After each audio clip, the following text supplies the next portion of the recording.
Bienvenue à Pondamuka, le plus grand temple virtuel de prière réelle. Nous sommes le mardi 27 juin 2023. Je suis Samuel Elémé, l'humble serviteur de la divine majesté, la voix qui crie dans le désert. Je vous transmets la paix du Christ. Alléluia. Bien-aimés, que la paix, l'amour, la joie vous soient donnés en abondance, la sagesse, l'intelligence de la part de notre Seigneur et Sauveur Jésus-Christ. Notre méditation de ce jour est tirée du psaume de David, chapitre 90, verset 12. Je lis. Apprends-nous à bien compter nos jours, afin que nous appliquions notre cœur à la sagesse. Fin de lecture. Je relis et j'aimerais que vous répétez avec moi. Apprends-moi à bien compter mes jours, afin que j'applique mon cœur à la sagesse. Apprends-moi à bien compter mes jours, afin que j'applique mon cœur à la sagesse. Fin de lecture. Bien-aimés, je voudrais vous parler de la brièveté de la vie. La semaine dernière, j'ai assisté à la messe de requiem d'un jeune frère. Il était parti en Afrique pour quelques jours. Et le jour de son retour en France, il a été retrouvé mort dans sa chambre. Il est ainsi parti dans son sommeil, laissant sans un au revoir ses enfants, ses frères, aînés et petits, ses amis, ses connaissances. Il y a quelque temps, un de mes cousins s'était couché avec sa femme.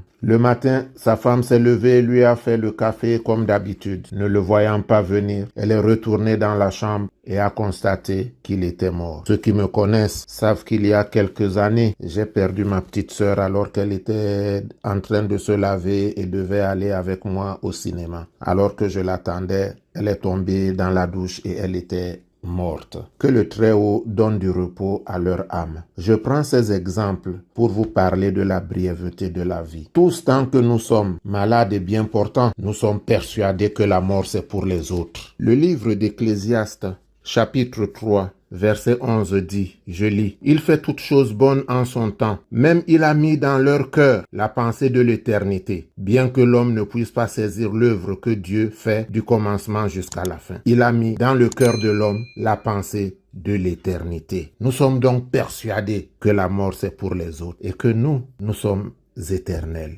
Quelle leurre! Nous ne pouvons pas vivre comme des animaux. Nous ne pouvons pas vivre étant enfants de Dieu comme des personnes qui n'ont pas de compte à rendre parce que nous aurons des comptes à rendre. Quelle que soit la durée de notre vie, toi qui m'écoutes en ce jour, quel que soit ton âge, sache qu'un jour tu partiras. Nous avons appris que lorsqu'on se séparait, on disait à demain si Dieu le veut. Chez moi on dit qui elle est, dit. Mais aujourd'hui tout le monde dit à demain, à demain, à demain. Qui elle est? Qui elle est? Que dit la Bible à ce propos? Lisons l'épître de Jacques, chapitre 4, versets 13 à 15. Je lis. À vous maintenant qui dites, aujourd'hui ou demain nous irons dans telle ville, nous y passerons une année, nous trafiquerons et nous gagnerons. Vous qui ne savez pas ce qui arrivera demain, car qu'est-ce que votre vie? Vous êtes une vapeur qui paraît pour un peu de temps et qui ensuite disparaît. Vous devriez dire, au contraire, si Dieu le veut, nous vivrons et nous ferons ceci ou cela. Mais qui le dit encore aujourd'hui? Chacun dit à demain, parce que toi tu es sûr de ton demain. Je voudrais bien aimer que demain soit pour toi une espérance. C'est comme ça que tu apprendras à aimer la vie que Dieu te donne. Et c'est comme ça que tu l'utiliseras à bon escient. Reste avec nous, Seigneur, le jour décline. La nuit s'approche et nous menace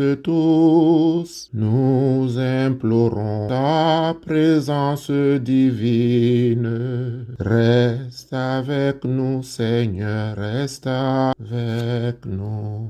Dans nos combats, si ta main nous délaisse, Satan vainqueur nous meurtri de ses coups, que ta puissance arme notre faiblesse.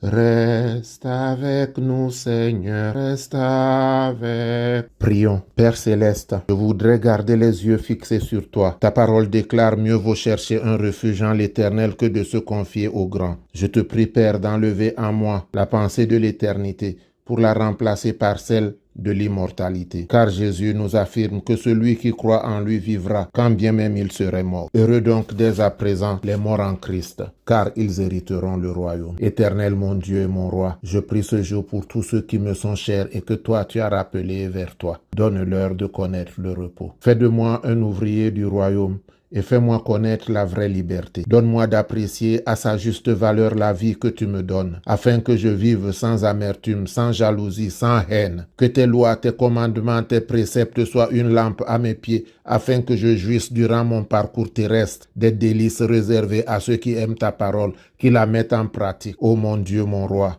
vis en moi et apprends-moi à marcher selon ta volonté, afin, éternel mon Dieu, que mes ennemis ne demandent jamais où est mon Dieu, mais qu'ils voient que je loue un Dieu vivant, qu'ils voient, Père, que je loue un Dieu vivant, qu'ils voient que toi, tu es à mes côtés, que à ton contact, j'ai changé, que je ne suis plus celui qui disait n'importe quoi, faisait n'importe quoi hier, mais qu'aujourd'hui, je suis un enfant de lumière et que je marche dans la lumière. Ô Père, bénis mon parcours au nom de Jésus. Amen. Bien-aimés, comme vous le savez, il est révélé à ceux qui participent à cette méditation et qui sont malades ou qui attendent une faveur quelconque de l'Éternel d'avoir une bouteille d'eau. Pendant la prière, vous tiendrez cette bouteille entre vos mains afin qu'il y ait un contact entre vous et la bouteille pour que l'Éternel, notre Dieu, passe par vous pour apporter la guérison, pour apporter la solution aux problèmes qui vous préoccupent. Que le nom de l'Éternel soit béni, glorifié et magnifié. Allons vers le Père. Ta présence, ô Père, me dirige sûrement dans la voie du salut. Tu m'as révélé la route qui conduit à toi.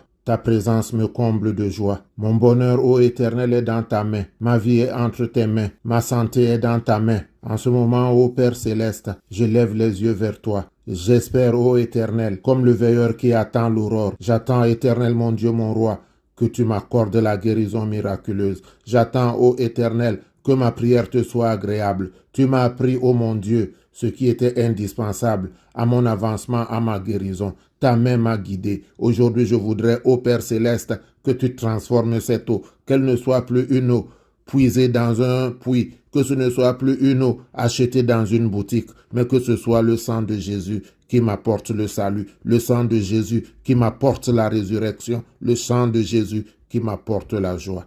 Éternel mon Dieu, pardonne mes fautes, pardonne mes iniquités. Si toi tu tenais compte des péchés, qui s'approcherait de toi? Je reconnais, Père, que jadis je me suis comporté comme un insensé, mais face à l'épreuve, je suis revenu vers toi. J'ai appris à te connaître, j'ai appris à t'aimer. Éternel mon Dieu, rends gloire à ta gloire et accorde-moi la victoire. Au nom de Jésus. Amen. Que l'Éternel te bénisse et qu'il te garde. Que l'Éternel fasse luire sa face sur toi et qu'il t'accorde sa grâce. Que l'Éternel tourne sa face vers toi et qu'il te donne la paix. Notre Père qui es aux cieux, que ton nom soit sanctifié, que ton règne vienne, que ta volonté soit faite sur la terre comme au ciel.